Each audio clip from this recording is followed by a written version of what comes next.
training. So now I'm going to pass it to Michael Anderson to do the introduction and to introduce Shout. Thank you so much. We're here. Shout, by the way, stands for Supportive Housing Organized and United Tenants. We're about a year old, and I can read you the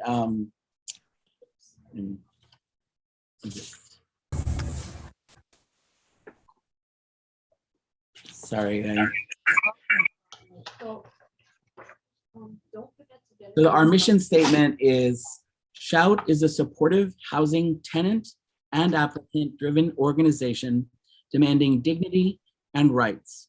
Shout aims to shift the power between tenants and supportive housing providers in order to hold supportive housing providers accountable to the tenants and applicants they are intended to serve, and to ensure supportive housing in New York City is truly supportive.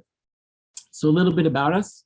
Shout represents tenants and applicants from across New York City, including LGBTQ people, people with disabilities, people of color, individuals aging out of foster care, individuals struggling with substance use, and low-income people who are currently and formerly homeless and navigating supportive housing. Shout is the first organizing group in New York City created by and for supportive housing tenants and applicants. We started Shout in April of 2021. So just to introduce who we are, meaning the people that are going to be giving the presentation today, we can give our introductions. So just to introduce myself a little bit, my name is Michael Anderson. My pronouns are he and him. I have lived in scattered site supportive housing for homeless people living with a mental illness diagnosis since 2008, so about 17 years. My diagnosis is bipolar disorder and PTSD, which is post-traumatic stress disorder. I have a master's in social work from Hunter College, Silberman School of Social Work. I've worked as a peer advocate, helping homeless people living with mental illness apply for housing by completing the HRA 2010E application form. And I am a volunteer for the National Alliance on Mental Illness, NAMI, their New York City Metro affiliate. And I've been an organizer for Shout since April of last year. So now I'd like to pass it over to Kat, who's also going to be helping us give the presentation today. Hi, my name's Kat. I have she, her pronouns. I currently live in what's supposed to be supportive housing. The supportive housing providers will claim it's independent housing, which is a mess. I also have PTSD. I have an emotional support animal that I'll talk about later in the slides. I currently am a peer advocate working mostly through different avenues like churches and Shout. A social worker is monitoring my hours to become a certified peer counselor, because that takes 2,000 hours. So who knows how long it'll take. But and then I also joined Shout in April of 2021 to help pass legislation and to get the city to actually, get its job done, which is like a never-ending process, as we're finding out. And then I will pass it to Ramon. Good afternoon, everyone. Sorry. My name is Ramon Leclerc. I'm a Shout member. I work for New Alternative for Homeless LGBTQ youth. Doing various things, and I'm a former supportive housing applicant that was never fixed. Sandra? Hi, everyone. My name is Sandra Gressel. I'm an attorney at Mobilization for Justice in our mental health law project, and I'm also a Shout ally. I will not be presenting today, but I'm available to help our presenters field any questions, and also I'm monitoring the chat and responsive there.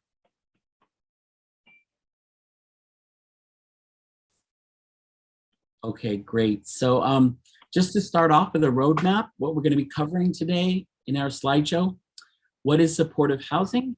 History of supportive housing, accessing supportive housing, laws and regulations that apply to supportive housing, tenants' rights in supportive housing, rights and realities, and a Q&A. So one of the first things we want to bring up in our presentation is language considerations. Some of the terms that many of us have heard, which are used by the supportive housing industry, such as chronically homeless, mentally ill, serious mental illness, chemically addicted, substance abuse disorder. Some of these terms will come up, especially when applying for housing, and we have to kind of use these terms strategically, but many of us don't like to actually use those terms. So I think it's important to know that there are alternatives to these terms. And the best way when dealing with a client to know how somebody wants to be referred to is by deferring to the tenant for what they wish to be called and how they wish to describe their situation, using, for example, person first language, people experiencing. I know sometimes I like to use the, like I will say, I am someone living with bipolar disorder, or I will say I'm a mental health consumer living with PTSD. So it's very important to recognize those alternatives while also understanding that we may see in documentation and getting what we need in order to get supportive housing, but that we have to kind of work around those terms that may feel stigmatizing to us. So what is supportive housing? So just a simplified term for it is housing, permanent or transitional, which we'll get into later, plus supportive services. And we say in theory because not all supportive housing do have the supportive services that they should for the permanent or transitional housing. It's important to point out that we're not referring to homeless shelters, such as cluster site shelters. This is not a catch-all permanent housing solution for all people experiencing homelessness. And I also wanted to just point out some of the things when we say supportive housing plus supportive services.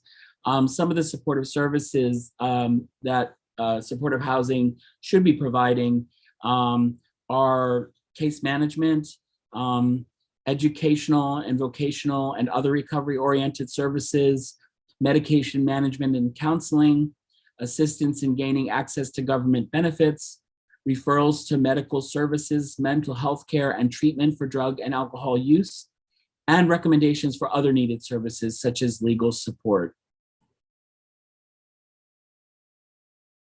So we want to give a little history as to when did supportive housing take off in New York City. And if you look at this slide, you can see there's a timeline. So in this timeline, it may be a little bit hard to read, but it goes from 1950 to 1980. Back in 1950, we had the deinstitutionalization of New York State psychiatric facilities, which made it difficult to have adequate provision of community treatment. And there was a mass migration to SROs meaning single room occupancy units, as one of the few low-cost housing options for people of extremely low income. So as you can see, as we went from the 50s and the 60s and the 70s, there was an accelerated conversion of these single room occupancy SRO housing.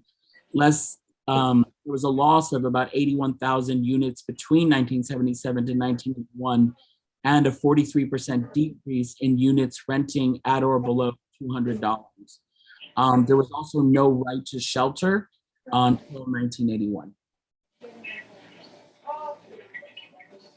So as a result, and the timeline continues from 1980 to 1990, as a result, there were more people in poverty, and there was an increase in people living with mental illness in New York City communities. There was a decrease in available housing opportunities, which escalated street homelessness. So that's when the first supportive housing models took off in New York City, primarily connecting SRO housing into a housing first model, which I'll describe in a little bit, for people experiencing serious mental illness. So when we say housing first, it's kind of really critical to understand that when looking at supportive housing.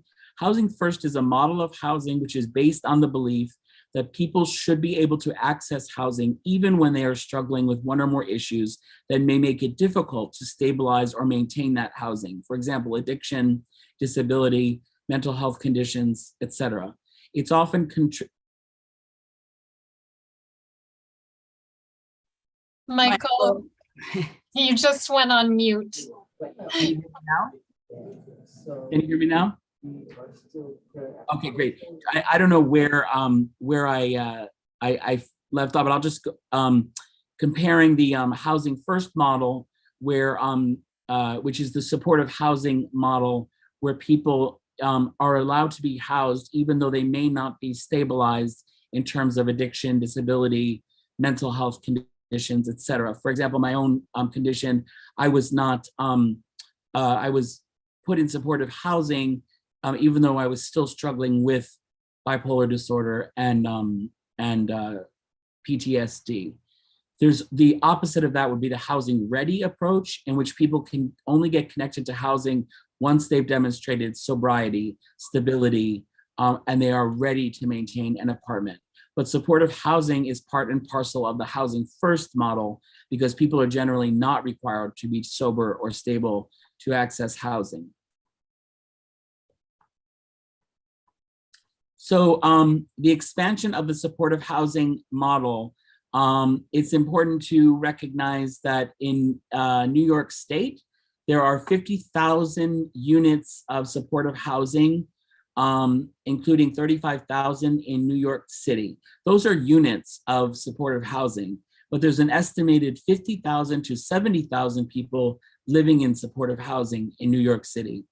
The expanded eligibility for supportive housing includes youth aging out of foster care, veterans, frequent Medicaid users, and many others not traditionally associated with the model.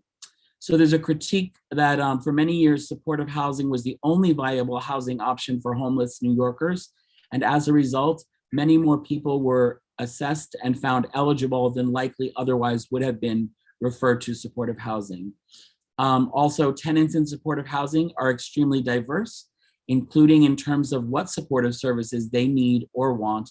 There is no one size fits all. And that's how also Kat and Ramon and I bring very different experiences to the table. So just to get into the eligibility and access to supportive housing. So in order to get eligibility and be approved for supportive housing, you need to complete an HRA 2010E application. We're not going to get into the process of filling out the HRA application. That we will provide at the end of this slideshow the website to shout, and also if you look for the NAMI New York City helpline, they will help you find the right organizations, such as CUCS is one organization that will help people fill out the HRA application. Typically, it's a complicated application where people really need a case manager or a social worker or someone to help them fill that out. But as part of the application, there needs to be a psychiatric evaluation filled out by a psychiatrist, a psychosocial assessment filled out by a therapist or a social worker. And then there needs to be supporting documents, and these are submitted to something called the Placement Assistance and Client Tracking System. So any entity with access to that PACT system can submit a 2010E application, including a shelter provider, a street outreach connection, a hospital psychiatric treatment facility, a post-incarceration placement program, an at-risk youth clinic, or a community-based organization. I was actually hospitalized. It did take me 3 months to finally get housed in supportive housing, and I had to wait in a psychiatric hospital during that time. But while I was there, a social worker filled out this HRA 2010E application for me, and that's how I ended up in housing. I have worked with people since then, helping them fill out these HRA 2010E applications. It can be a very complicated process. And also so we put step 1 is the HRA application, but then step 2 is a matching and an interview process that happens once you've been approved after filling out the application. So it's important to recognize that just because you can apply using the application, it does not mean you're necessarily going to be accepted into supportive housing. And there are a lot of barriers to access. On the left of this slide, we will talk about what are some of these barriers to access. On the right of the slide, you can see some of the text for why people are rejected. Hopefully you can read that. But one of the main barriers, and one of the main barriers that I saw when I was helping people try to apply for these, for the HRA 2010E, was just literally a lack of material support. You're expected typically at an agency to show up once a month and have a face-to-face meeting with your worker in order to keep your application kind of alive. Also, you need to meet with your psychiatrist to get a psych evaluation. You need to meet with a social worker or a therapist for your psychosocial. And some people just literally don't have even the Metro card or car fare to make it to these meetings. So it's really important to just go to look at the basics of that. Barrier to access is just sometimes not even be able to get to the places you need to do to get to fill out this application. Also, it's important to recognize that parts of these applications expire. So a psychosocial might expire after a year. A psych eval may expire after 6 months, or vice versa. So you may be working on your application, and when one piece expires, now you have to start all over again. So it can be a very frustrating process.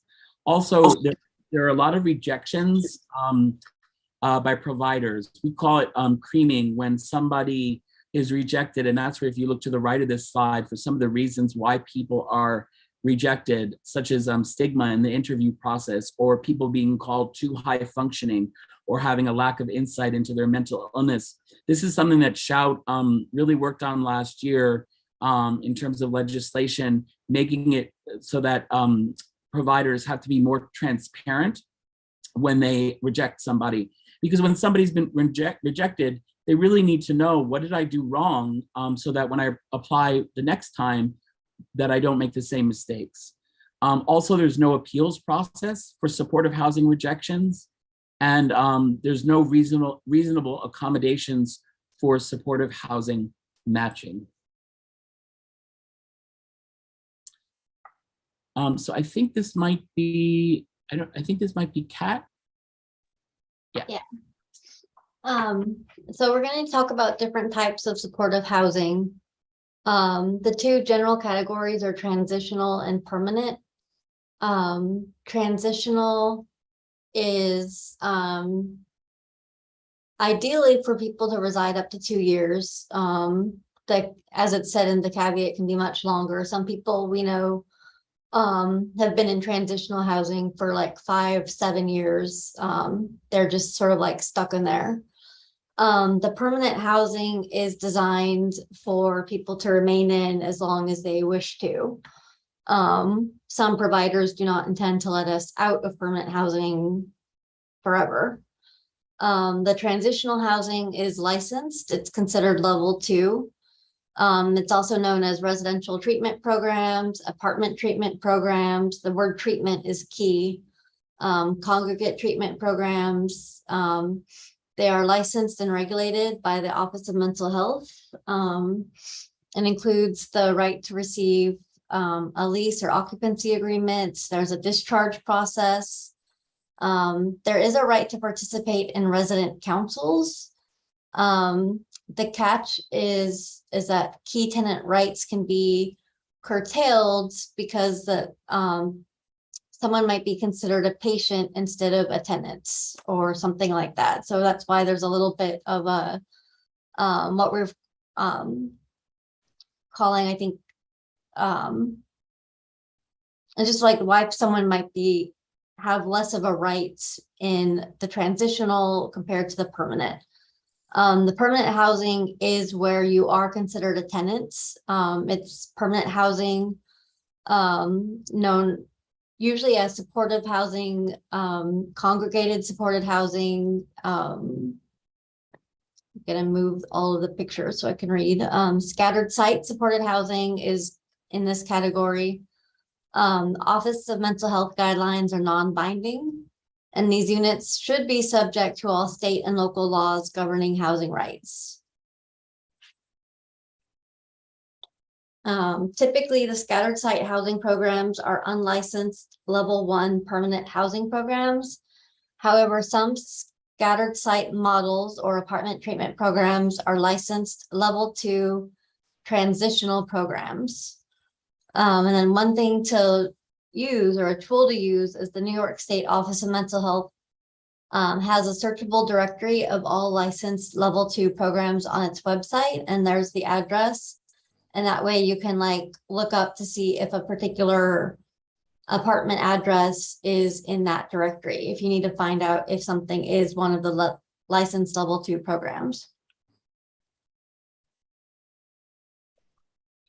And then to like find out if you know what kind of supportive housing program you are in or a client is in, you can try to find out what your occupancy agreement or lease may say, or what it indicates if it is a treatment program, which is the licensed tier 2, or a supported program, which is permanent. The rent amount may indicate whether it is a licensed, a tier 2 program, whether that has fees or a personal needs allowance, or if it is a scattered site supported program, which is the rent is set at 30% of your income. There's also contracts between agency and provider may indicate the type of program the unit is under. And then Shout will help collect contracts for supportive housing providers. And then the other thing too is if you or your client is ever in doubt, you can just ask. You can ask the like your caseworker or a lease office might be on site. You know, ask whoever you're sending your rent to, whoever your name might be on an agreement with, and just ask, what kind of supportive housing program is this? And then tenancy structures and supportive housing. There is a direct lease. The tenants receive a lease with the building owner. This is the arrangement advocated for in the New York State Office of Mental Health guidelines. A sublease is fairly common in the scattered site models. A provider holds a direct lease or master lease with the building owner for one or more units in the building. The tenants hold a sublease and an occupancy agreement with the provider. Roommate shares. In some cases, one tenant may hold a lease or sublease for the unit, while the remaining tenants do not. And no lease, in many cases, supportive housing residents do not receive an occupancy agreement or lease from their provider. However, they do pay rent in exchange for occupancy of the premises, entitling them to tenancy status.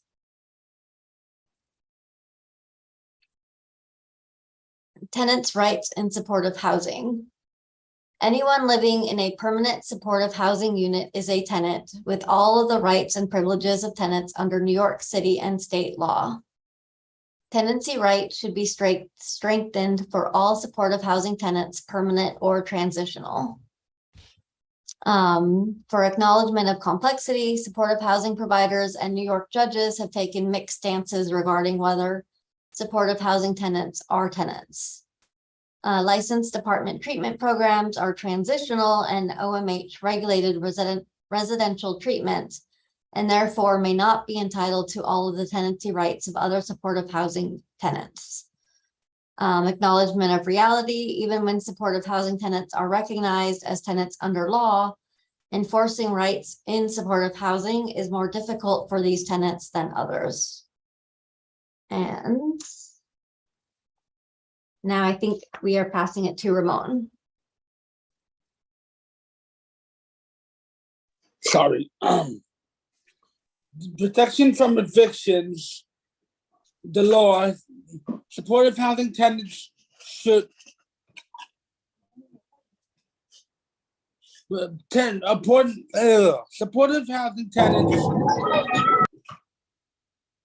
supportive housing tenants are entitled to due process available to tenants facing eviction, including advance notice, court process, and the right to counsel attorney.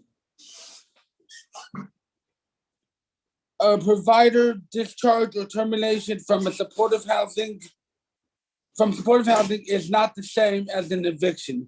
Tenants are entitled to full court process. Tenants are permitted permanent supportive housing. Tenants in permanent supportive housing cannot be involuntarily transferred from one unit to another against their will. Residents in licensed supportive housing are also entitled to additional procedural protections prior to discharge eviction, including a 30-day preliminary notice and a 30-day final notice, to right to cure and right to appeal. Next slide, please.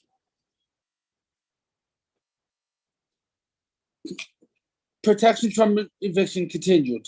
The reality, many tenants are not informed of these rights or made aware of available protections. Tenants are informed or believe that program discharges equal evictions. Tenants are told they will lose their housing if they refuse to accept a transfer. Advocacy strategies.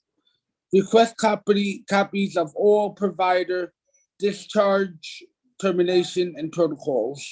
Request RTC attorney right to counsel attorney in case of involuntary transfer, discharge, or eviction.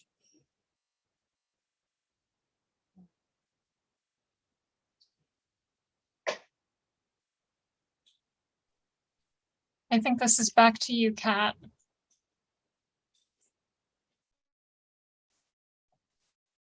Okay, right to repairs. The law, tenants in supportive housing have the right to safe and habitable living conditions and the right to obtain repairs. Examples can include calling 311 or initiating an HP case in housing court. Tenants who pay a portion of their rent may withhold rent to obtain repairs. Providers may cooperate with such a claim by withholding rent subsidies until repairs are provided. Under the New York City Human Rights Law, tenants cannot receive fewer services or repairs than other tenants on the basis of their source of income or disability status.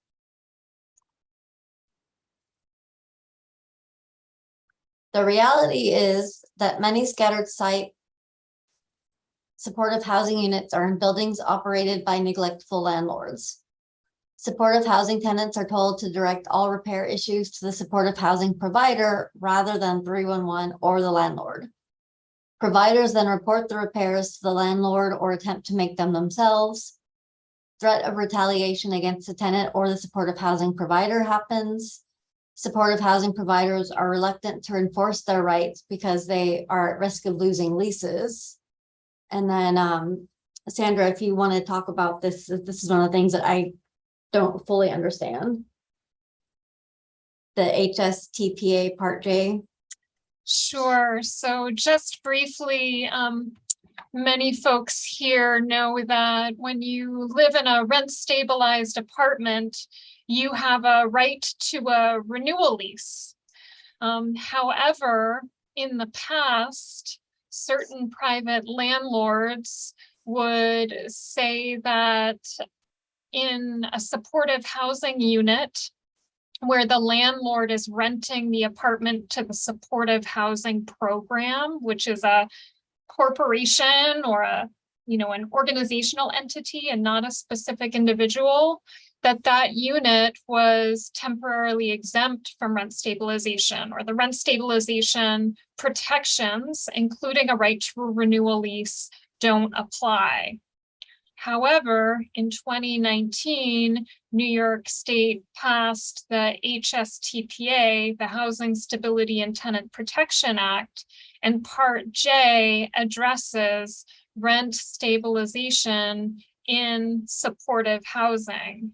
And so our legal position is that now supportive housing providers and the tenant occupants in these rent stabilized units are still entitled to rent stabilization protections, including the right to a renewal lease, which means that providers should be advocating more forcefully to get the repairs that their tenants need in units, and not be cautious or negligent, as some providers may have been in the past, due to a fear that the landlord owner would retaliate by terminating their lease or failing to renew their lease. And I'm happy if folks want to reach out to me afterwards to discuss the specific issue further. I'm happy to do that after today's training. And then the other or the last bullet point in this section is also that tenants have to compromise on repairs or do it themselves. Especially if something like looks minor, they'll just be told to go and fix it themselves. And then some of the advocacy strategies we've come up with is to just call 311 to document repair requests. Sometimes is to call 311 every day to get a new complaint number until it gets fixed. Partnering with local organizing groups, partnering with proactive providers, case managers. Sometimes for people that are in supportive housing, it'll be to find an outside agency like MFJ or like any of the ones that we know from Shout, to get the third-party witnesses to help document it. And then also to report to OMH customer relations line. And then one example I have is still ongoing, but I started to, my upstairs neighbor flooded my apartment. There's been at least 4 floods in the past 2 years, and they just, the housing provider kept slacking. There was an ongoing drip that lasted for 12 months until it ended up causing the hot water pipe to burst, and that caused my entire apartment to flood. I had to be relocated for 3 weeks, and nothing's been replaced yet. And now it's a matter of we have to go to housing court to file a complaint to try and get everything that got lost that we can remember and itemize to get it replaced, or however it's going to happen. I don't even know. But it was all because the landlord kept slacking, and the landlord is a mental health provider that has their own apartments. But it was literally a matter of, for 12 months, they just kept not wanting to do anything. So they kept letting the water drip that led to the hot water fuse getting, the pipe fuse broke, whatever. I'm not a building person, so I don't know how to describe it. But and I don't know if Michael wanted to share one example of the right to repairs. Yeah, thanks, Kat. Yeah, I just I've been in this supportive housing. I came to this supportive housing program 17 years ago. I lived with 2 roommates at first, and then for the last 15 years, I've been in this apartment. But there's been so many repairs that, like, for example, those sticky floor linoleum things keep coming up, and I've been really duct taping them down and kind of making a lot of repairs myself, because the landlord, the super, is very irresponsible. But I also realized too that the case man, I just found out that the case manager that I has a caseload of 26 people. and they have to make a monthly visit, and it's really hard. I've had a really, really wonderful case manager like calling for me and saying, you got to get that floor done, you got to get that floor done, but they have to work so hard sometimes just to get basic repairs done. The super will repair, like if the door breaks and then you need a new lock, it'll be done like the next day.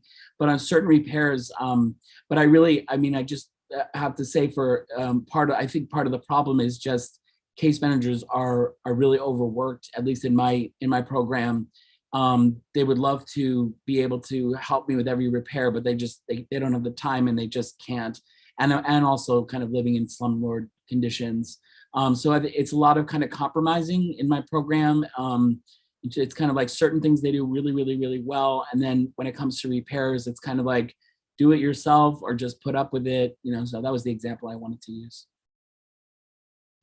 Michael and Kat, not to put you on the spot, but I wonder to that point of compromise, if either of you wants to share a little bit more about either your personal experience or the experiences that other Shout members have reported in terms of feeling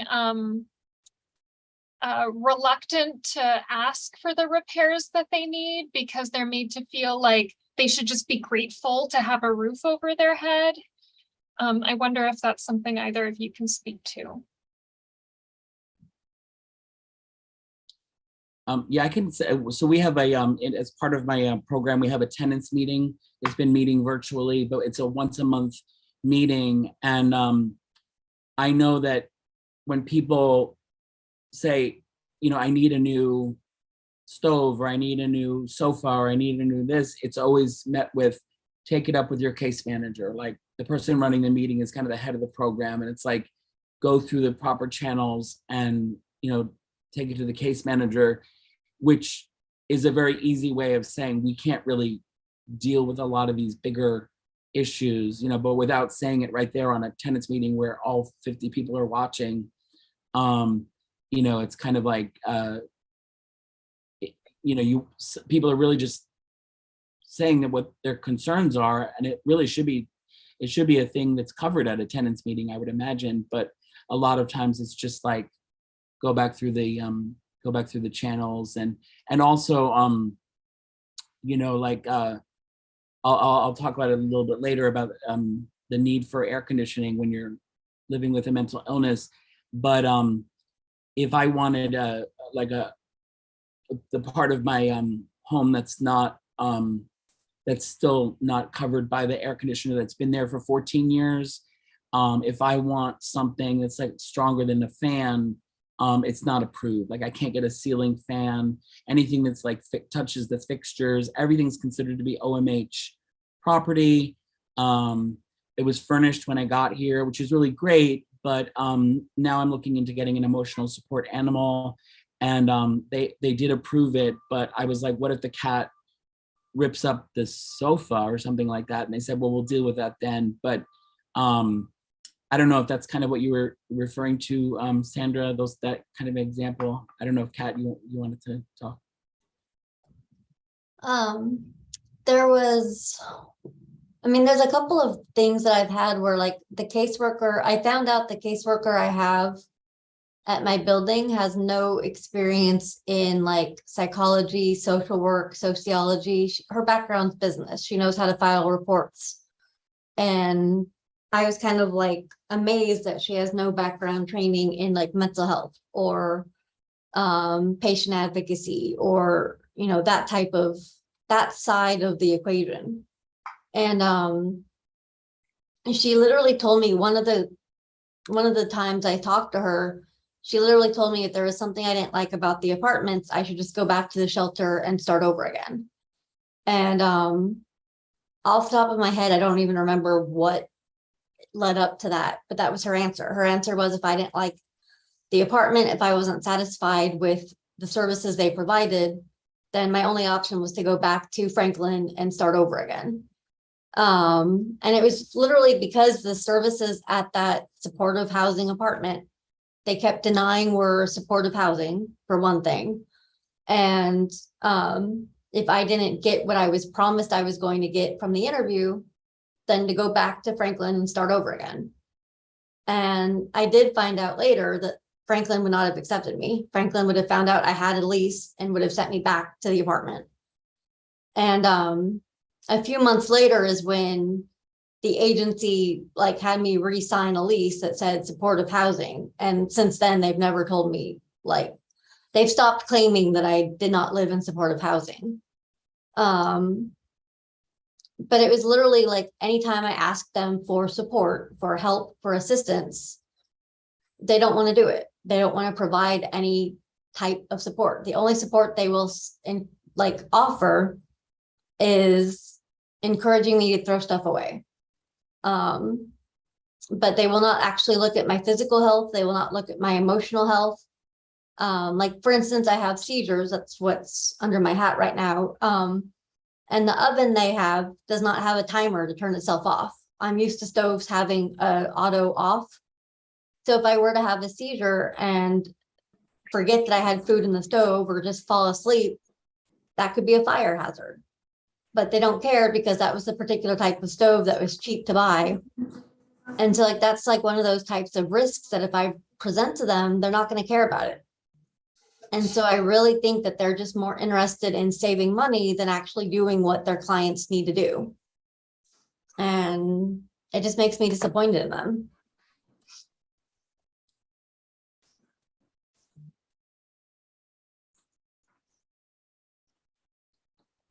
The next slide talks about the right to organize, which is something a lot of supportive housing providers do not want us to know. But the law is that tenants in supportive housing have the right to organize on any issue, including joining a tenants organization or tenants association with other tenants. This right cannot be infringed upon by a supportive housing provider or landlord. The reality is that tenants are misinformed about the right to organize or are told that they are not allowed to organize for their housing rights due to their program. Tenants are retaliated against for organizing, or tenants can be told that they are only allowed to organize in specific ways or specific places. Some of the strategies we've come up with are off-site or online organizing meetings, solidarity and support from outside organizing groups, building through existing resident council structures, and then also to join Shout. And so those are what we've come up with so far, some of the strategies. Protections from harassment, discrimination, and retaliation. The law includes that supportive housing tenants benefit from the same protections as any other tenant with respect to harassment, discrimination, and retaliation. The reality is that these rights can be difficult to enforce, especially without any paper trail or record. So our strategies include to document everything, put things in writing, save emails and text messages, take photos, screenshots, etc. New York is a one-party recording state, so recording is permissible without consent of the recorded party. If there's a meeting with someone, or if there's sometimes in my situation, if I walk into a building, the caseworker will stop me and say something, so I don't have time to hit record on my phone. But one thing is to then send an email to follow up and say, oh, hey, thanks for telling me that you'll take care of this issue, because then that does put a timestamp on the earlier meeting. And that way it's recorded, and that's an example of how to document something that already happened, if that makes sense. A second example is to file a complaint with the New York City Commission on Human Rights. There is a pre-complaint intervention unit, and they have helped me repeatedly. Contact the New York State Office of Mental Health's Customer Relations line, and then also contact the Legal Services Office for legal assistance.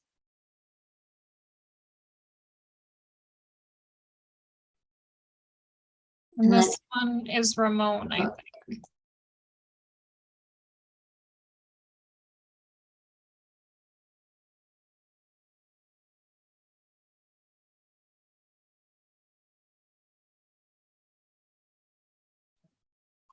Ramon, are you still with us?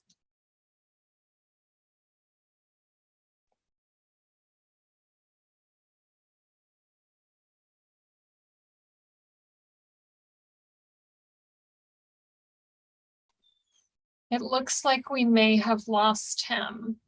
Okay, Michael and I have examples, so we can do it if we need to. That Okay. would be great. So reasonable accommodations.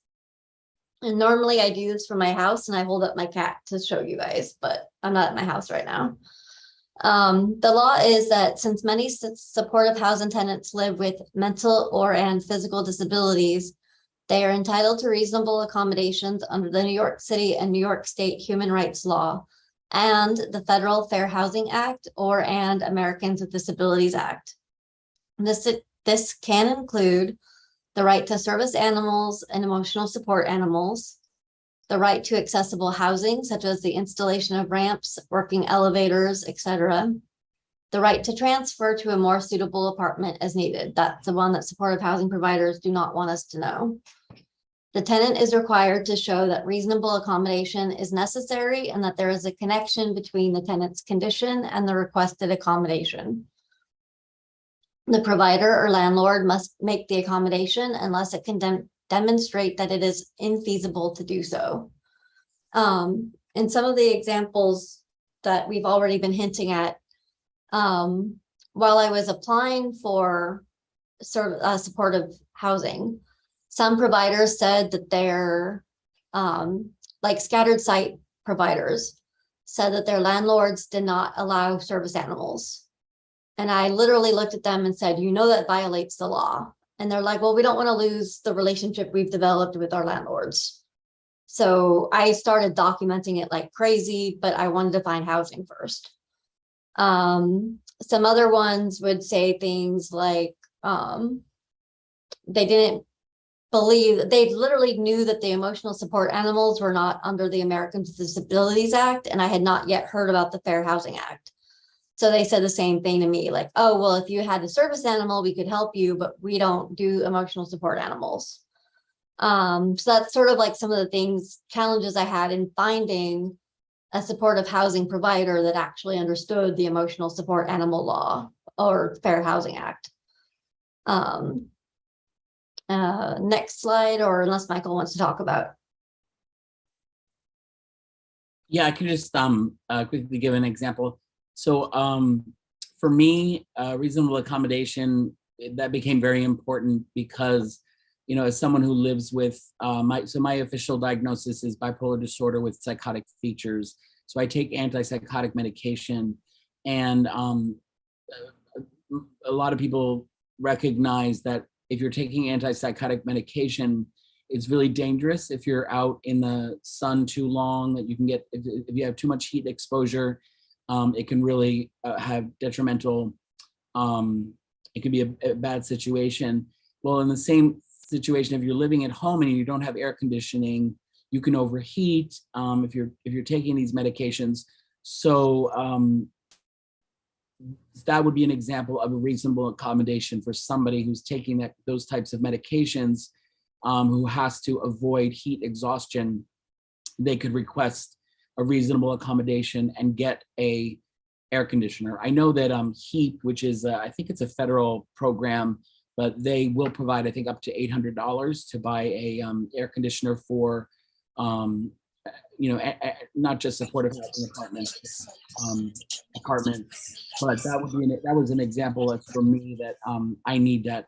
You know, if you have two separate rooms and you want to get two air conditioners, they can say, no, we will only provide one air conditioner, but you have to at least have one air conditioner so you have a cool area in your apartment while you're taking those medications. So that was my example of a reasonable accommodation. So the reality is that getting a reasonable accommodation and supportive housing can be difficult without the support of a social worker or legal advocate. Some strategies are to obtain a medical support letter from a licensed medical professional, create a paper trail, submit your request in writing and include a deadline for the supportive housing provider to respond, connect with the legal service provider, and if necessary, start the New York City Commission of Human Rights complaints. Forgot what the R was. And then, do you want to take this one, Michael? Sure. Okay, so the right to guests, family, and roommates, really, really, really important when it comes to supportive housing. So the law is that permanent supportive housing tenants have all the same rights as other tenants under the roommate law. Permanent supportive housing tenants are entitled to guests, including overnight guests, irrespective of the house rules in their program. Now, the reality, and this affects me personally as well, is that supportive housing tenants are frequently told they cannot have roommates, guests, or family members, both verbally and in their leases. These statements are inconsistent with New York State Office of Mental Health guidelines and New York State law. Tenants are generally assigned roommates without any control over the selection process of choice in whether or not to live with others. So I'm just going to stop there before I move on to advocacy strategies. So when I first came to the housing program, the supportive housing program that I'm in, I first lived in what I think they call apartment treatment program, and that's where I had 2 roommates. I did not get to choose these roommates. There were also roommates living with diagnoses of mental illness. So we just kind of had to adapt and work with each other until after 2 years, I graduated into my own 1 bedroom. It was a really intense situation. We had a case manager come and visit us 3 times a week, counting our medication, making sure we did our chores. It was way better than the hospital. And it was also a bridge to getting into my own housing, which was great. But when I first moved into the roommate situation, and then when I first moved into my own 1 bedroom, there was a very clear stress that, be careful who you have over, because if you have someone over for like more than 3 days, then they're going to be considered to be a roommate or a tenant. And for many, many years, I've been just very conscious of the fact that if I have somebody over, I might get into trouble. Whereas reading this law and the reality, I think a lot of people kind of get that attitude that it's kind of like, instead of just saying, no, this is your home, and you can't have somebody live with you if it's supportive housing, unless it's been clear that you want to have somebody live with you. You can't just put somebody up in your housing necessarily. But I know in my program there wasn't a stress on the fact that, hey, you can have people over, you can have a party, you can have people come over and watch television. And in reality, a lot of people with mental health conditions really struggle with isolation, and it's really important that they know that they can have friends over and that this is their place. So anyway, some advocacy strategies are to force the termination and litigate in housing court, to initiate an NYCCHR/NYSHRC complaint for discrimination or basis of family status. And I'm gonna just ask Sandra if maybe she can explain that acronym or those acronyms.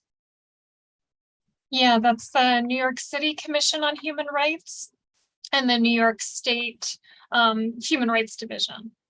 Thanks, Sandra. And then finally, for issues related to roommates, initiate a reasonable accommodation request, if applicable, or request a provider mediation or intervention.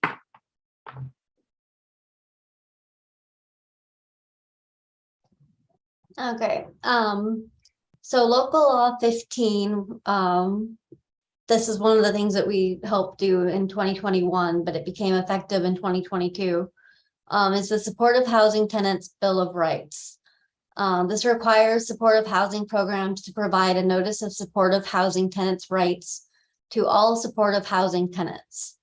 This notice should include a clear explanation of supportive housing tenants' rights, as well as essential information about the nature of their supportive housing program, including program staff contact information and the policies and regulations which impact their tenancies. And then this is something that we will be sending out to you guys. But it's a little info sheet about what the Bill of Rights is, when you're supposed to get it, how to, you know, what to do if you don't get it, how to report if you cannot receive a copy of it. It's for instance, my housing provider still has still not provided me mine. Back on May 9th and May 10th, they have never heard my particular, she just got a new title, but the people who work in my office, my housing office, had not heard of this yet. They did not know that it had passed and that we were supposed to be receiving one. And now it's almost July and we still have not received our housing bill of rights or supportive housing bill of rights. And so here's a shorter version of how to obtain a copy of the supportive housing tenants bill of rights. And this is one thing that makes it unique, is it's not one bill of rights for everybody, because everyone's going to have a different supportive housing provider, a different, I keep forgetting the exact number of supportive housing providers. It's something like 173. But then if you think of the number of apartments that each housing provider has, that's what makes this unique, is that each one's going to have a different supervisor, a different emergency phone number, a different, you know, I think on it, there's a place to put your, you know, if there's an emergency, you're going to have an emergency phone number. That's why there's not one bill of rights for everybody. There's a form, like a guideline, but then there's a way to put each apartment building's specific information. So that's why there's not like one piece of paper to hand out to everyone. And that's why it's going to take a little bit of time and energy for each housing provider to fill out and customize the Bill of Rights for their own tenants. And that's why they need to do their job. But as you can see, number 2, if they do not receive a Bill of Rights, they can file a complaint with 311. And definitely number 4, if they, you know, to email, call the local elected officials and the city council, public advocacy and comptroller's offices to report the violations, to just let them know that the Bill of Rights is not being delivered. And then if you visit the shoutnyc.org/Bill of Rights, there's a quick survey to fill out to let us know, you know, if the Bill of Rights was received. I don't remember how many questions, but it's very simple, very basic, to let us know how it went. If you received it, how much effort it took, things like that. And then also the first one, I'm totally going out of order, but it is we recommend requesting it in writing just so it's documented. So it's easy to follow up and say, like, yes, I did request this from you 3 weeks ago, or, you know, 6 days ago, because otherwise they can just be like, what? I don't remember you asking me for this. And that's something that supportive housing providers love to do. Like, I don't remember you asking for assistance. They always love to do that. So having the written documentation is key to follow up and say, yes, I asked you 4 months ago for assistance with my light bulb, and you still haven't followed up with it. So that's why the writing is key. And then this is the OMH customer relations line. If you guys want to take a copy of it, or I think we're also sending you the screens. But the phone number is right here, 1-800-597-8481, Monday through Friday, 9 a.m. to 6 p.m. And the OMH customer relations line will be key to let them know. And Sandra, you can fill it in, like if it's for just receiving the Bill of Rights, or is it for other issues too? Great question. So OMH directs folks to the customer relations line. If you have a question or concern or complaint or grievance regarding the mental health related services you're receiving. So that could apply to a clinic or individual medical provider, but it also applies to complaints or issues you may be facing in your supportive housing.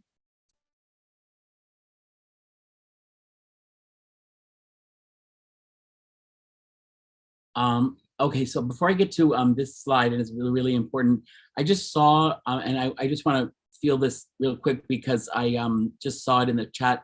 Somebody asked, what happens if you apply for supportive housing and are offered an apartment, but it does not accommodate your disabilities, which you find out at a viewing, but before you sign the lease? Would the provider be required to offer another unit that does accommodate you? And I just wanted to give an example of that. So when I first was graduated from my roommate situation, and they offered me the first place they offered me to live in was on the 5th floor, and the fire doors were not in place. And I don't know if anybody remembers that a horrible fire that happened early this year in the Bronx or last year, but it was because fire doors were not in place, and so the fire just rips through the whole entire building and traps people in their apartments. And that had actually happened to me in 2003. So I told them, you know, I cannot take this apartment because the fire doors are not in place, it's on the 5th floor, and I wouldn't be able to sleep at night. So they did say, okay, you can reject this apartment based on that, but we can only offer you one more choice. And so they found a place on the ground floor, which I live in now, and it was fine, and I took that place. But I don't know if that kind of helps answer your question, that it's not like you can just keep looking at, I mean, in certain, I'm only talking about one agency, but I think for a lot of people, you don't just get to look at like 5 different apartments and decide which one is the best for you. But definitely you can reject an apartment if you see something that's not, you know, that like that, for example, where there's the fire safety was clearly a problem. Completely on a separate note, this slide says stay tuned for 988. So on July 16th, which is coming up in a couple of weeks, a new national 3-digit crisis number goes live. With the launch of 988, the hope is that this will change how crisis response happens. And I just want to describe 988 a little bit further. So why do we need 988? So mental health is just as important as physical health. And now we have a 3-digit number for mental health emergencies that's easy to remember. So it will be available this coming July 16th. Also, it is linked to the National Suicide Prevention Hotline, which is the 1-800-273-8255 or 1-800-273-TALK. So you can still call that number when it comes to national suicide prevention issues. But you can also just call 988 and it will take you to the same group of people. So who really should be using 988? 988 is for everyone, and it's more than a suicide line. Please contact 988 if you are suicidal or experiencing a mental health or substance use related crisis, experiencing any kind of emotional distress, or worried about someone in distress. It does not cost anything to use 988. It is a free service. When you first call 988, you will be routed to a local Lifeline crisis center based on your area code. A trained crisis counselor will answer and listen to your problem and how it's affecting you. They will then provide support and share resources if needed. If a local crisis center is unable to take the call, you will all be automatically routed to a national backup crisis center. And then just it's offered in 150 different languages. And just finally, what is the difference between 988 and 911? So 988 provides easy access to the National Suicide Prevention Lifeline Network and related crisis resources. This is different from 911, where the focus is on dispatching emergency medical services, fire, and police as needed.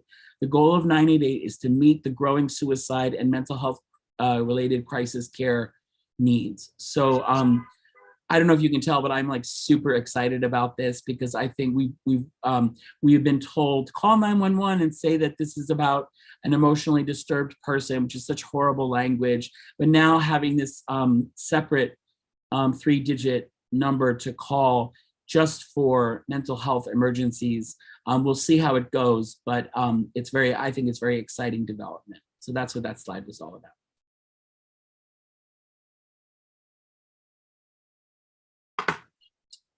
I think this was Ramon's. Kat, do you want to take this one or? Sure. This is why we organize. Supportive housing.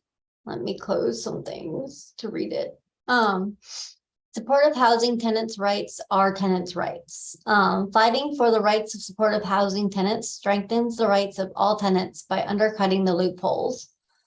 Many supportive housing tenants are isolated from other tenants, tenant organizing, from other supportive housing tenants. The supportive housing tenant community has not been incorporated into and actively excluded from housing rights spaces. Housing is healthcare and housing is a human right, and racial, economic, and disability justice. Solidarity, and we don't win if we don't fight, and when we fight or when we fought, we won. And some of the examples of what we've already fought and won include the Intro 2176, which is now Local Law 15, and Intro 147, which is now Local Law 3. And so we're now at the end. So if we have any questions or comments, I know we've been keeping an eye sort of on the chat, but if anyone has any specific questions now,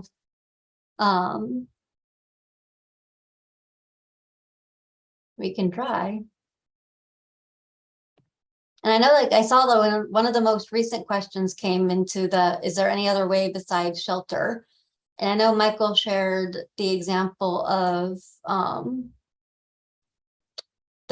how to get into supportive housing besides shelter includes the hospital intake type thing. But I don't know if Michael, if you want to talk about that again, or if Sandra has another idea. Because I don't know what other ways there are to get into supportive housing.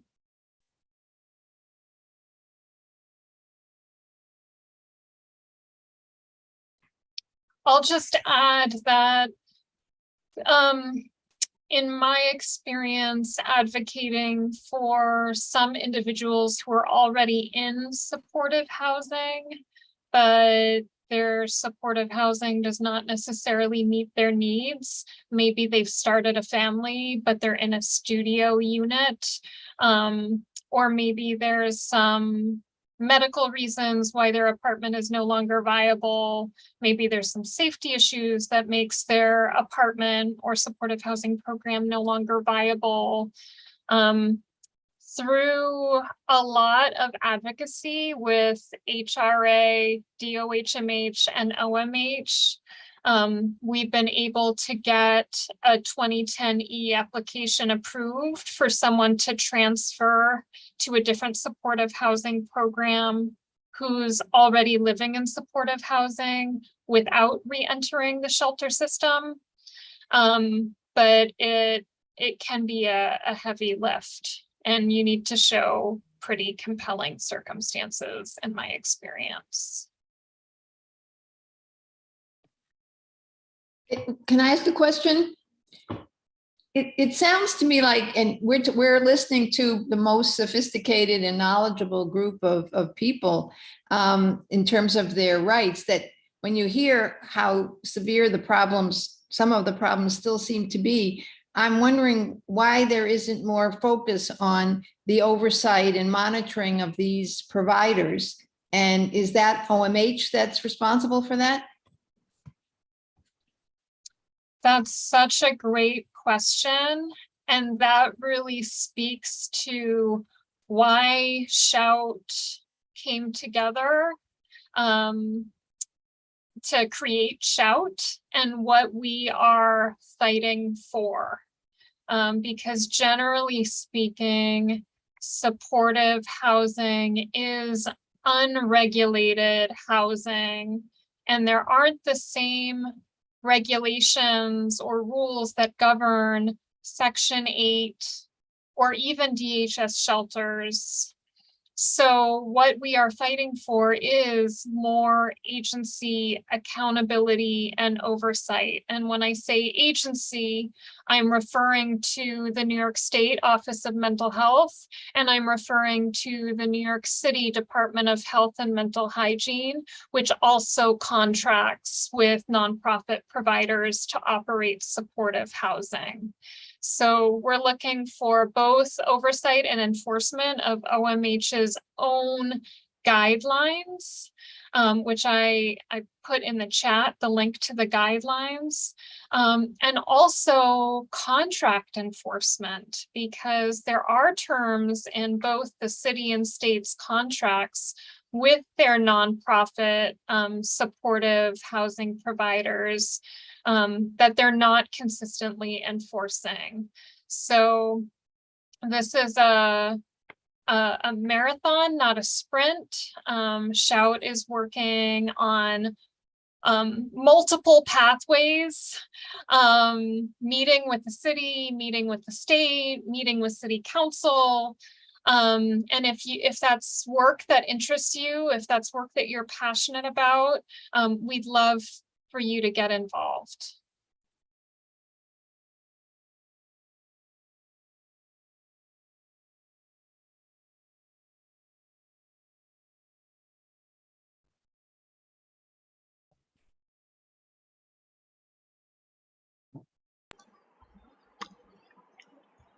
Sandra, we have a question. How can we get an updated list of all the supportive housing by borough?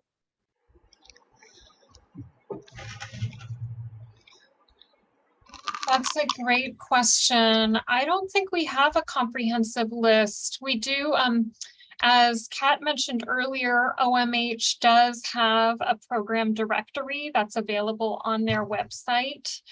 So you can search the program directory and it will list different organizations and say whether it's licensed or unlicensed supportive housing.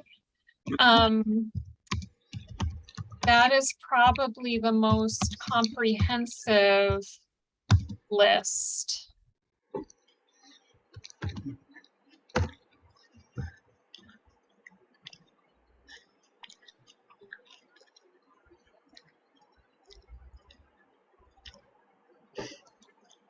Oh, yes, and thanks to Seth for pointing out that CUCS does publish a vacancy update list on their website so that folks can see which supportive housing providers have vacancies at any given time and what kinds of vacancies they have in terms of what kinds of housing and what borough and whether those are single or family units. And I see a question about whether Shout provides training to supportive housing organizations. I think we've been happy to train whomever is interested. We want to make sure that folks have the information to advocate for themselves, each other, and the clients or communities that they're working with and within. Generally speaking,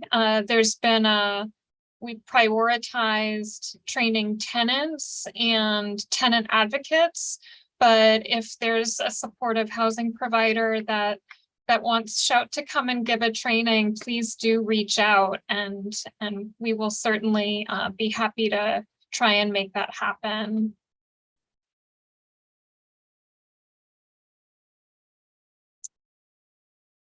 And Elizabeth, I see your question about saying more about the NYC HSU, and I saw you posted a couple of helpful comments in the chat.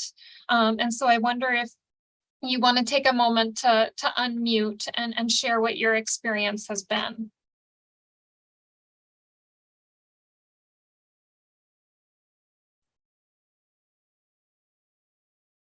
and no pressure.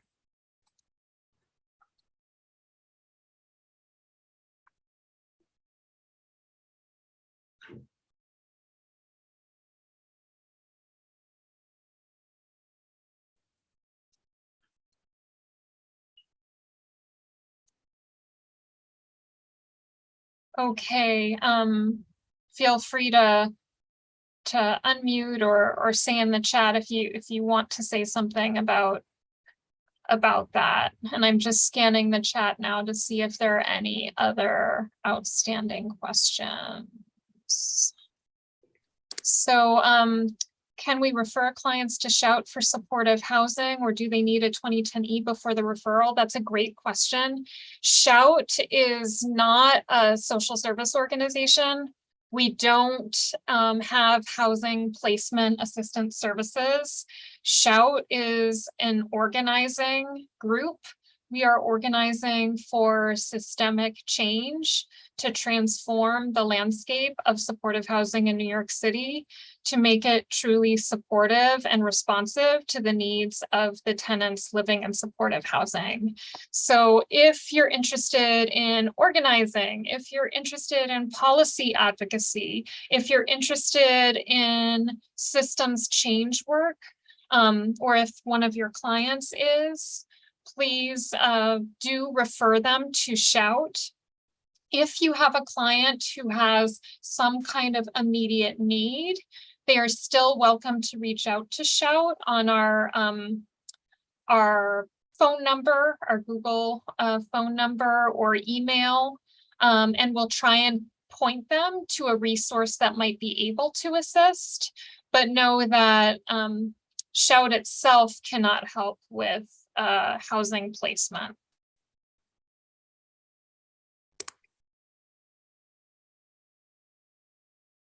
And then, yes, I just want to uplift Seth's comment in the chat about how supportive housing in New York City is far from the actual housing first model. And Seth, you mentioned a housing first fidelity assessment tool. I'm not familiar with that tool, but if you have a link that you can share in the chat, or if you want to unmute and share something about that tool, I invite you to do so. Hi, thanks. Yeah, so I don't have the tool itself. I know I was doing. I'm getting my master's in social work now at Hunter, and I had written about kind of like transitional versus permanent housing in New York City before, and basically how I was like mostly focused on like the roommate issue, because I had all these. I work in a mental health shelter and I've housed people in supportive housing, and then always there's like roommate problems. That's like the biggest problem, because they don't get to choose who they live with, and and then I read about this thing about like how there's a lot of research on housing first, but it's like such a loose term, the fact that like New York City like claims it, but then there's like very like, you know, like there's with the creaming, like people just get like screened out all the time, and which is like lacks insight, and so that's like all of a sudden lacks insight means you're not ready for housing. So how is this housing first? And I had read about like a call for this like adoption of housing first fidelity tools, but I haven't really seen one myself, and so I was like wondering if that was a way that could like benefit, if New York City like adopted one and maybe even tied funding to how well you're scoring on this fidelity assessment tool, whether or not that could maybe improve things. I don't know, it was just something I was curious about.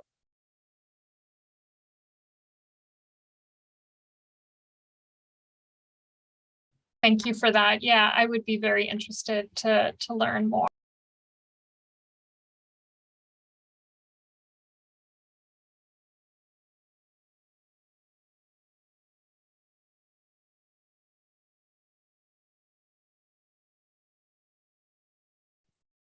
So we'll just give it a minute to see if there are any additional questions today. You have our contact information for Shout on the screen.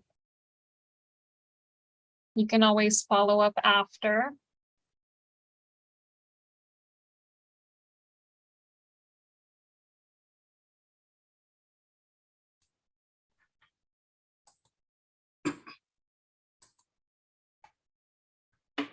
And I'll just add, for those of you interested in learning more about different approaches or advocacy that's happening in different parts of the country or world, there's an interesting report that's come out of Toronto regarding supportive housing tenants bill of rights. You know, what we were able to pass in New York City is, in terms of our local law implementing a bill of rights requirement, is merely putting tenants on notice of rights that already exist. Whereas the report out of Toronto is exploring what new rights could or should exist that speak directly to the supportive housing experience. So that might be of interest to some of you.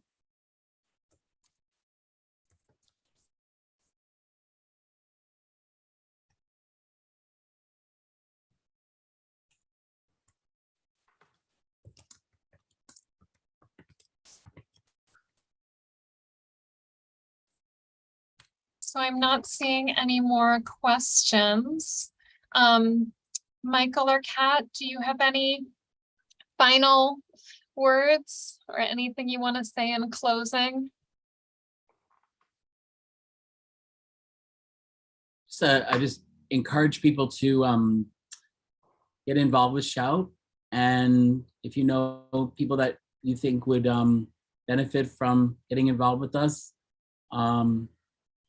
we really welcome people to our organization, and especially tenants and applicants and people, because it's a really confusing system, and we're trying to make it less confusing, and we're trying to get people good housing as opposed to just supportive housing, but we want people to get the right supports and everything like that. So I really believe in our organization, and we're doing a lot of really great work, especially legislatively, doing a lot of reaching out to city council people, and as we know, things have changed very rapidly, and we're starting to be known. People are saying, you know, recognizing us, and yeah, so please join our organization. Yeah, and I was gonna pretty much say the same thing. We ended up, some of us were able to go to the Shinny conference earlier this month, and surprised a few people, which was pretty fun. That's what I do in DC a lot, so it was fun to do it in New York City too. And so the politicians were expecting to just see all of the supportive housing providers and not actually the supportive housing tenants. So it kind of caught them off guard when they were having their prepared speeches, you know, talking to the providers and the builders and the funders, and all of a sudden seeing the tenants right there. So that was pretty cool. And so just trying to get more people, and the part of Shout is also the supportive housing applicants. So if you guys have anyone who is like in a shelter still trying to apply, or if they're in housing trying to switch to supportive housing, that they're more than welcome to join us as well. And sometimes it really is to break down the barriers. They might hear rumors about what supportive housing is, and then when they actually talk to us, they'll get to know that it's not what some, you know, naysayers made it out to be. Just like even to come and introduce themselves to us, or to get to know what we are, who we are, can help them learn more about it, to find out, you know, what the difference is between congregate shelters and scattered site shelter, or not shelters, the housing. So they might find out what they're more comfortable with looking into and applying to find out if that is what they might want to try. So go ahead and just like share our information. When we get the flyers to you, you can print some out to have just where your clients come and visit. You can have like a stack on your like table, or at least when COVID leaves and clients come to your visit to your sites again, to have it out there for people to see.